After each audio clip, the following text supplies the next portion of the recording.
Friend, अगर आपके पास iPhone 7, 8 plus जो भी है, इस तरह की वीडियो अगर आप बनाना चाहते हैं तो पहले इस तरह की वीडियो बना लें, फिर आप गैलरी में वो वीडियो निकालें, फिर ये वीवेट पर आएँ, वीवेट दूसरे नंबर पर जो ऑप्शन है वो लगाएं। इसके बाद दूसरा जो है इस पर एक्सपोजर पर आप 80 प्लस रखें।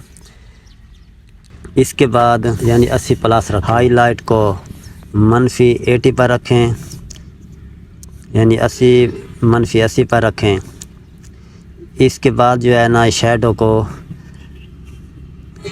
+36 पर रखें।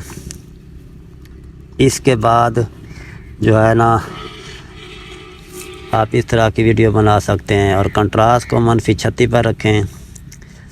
और ब्राइटनेस है, ब्राइटनेस को आप -36 पर रखें।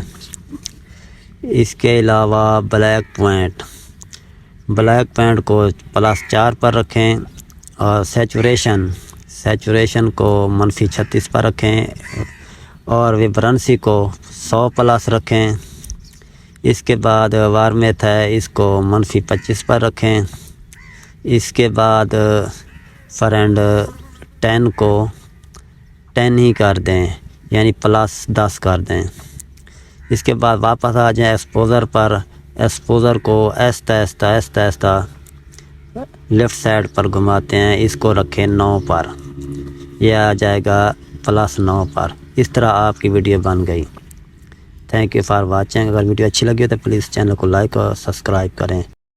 ऐसा करने के बाद से डन कर दें। चंद मिनट तक ये प्रोसेसिंग में जाएगा और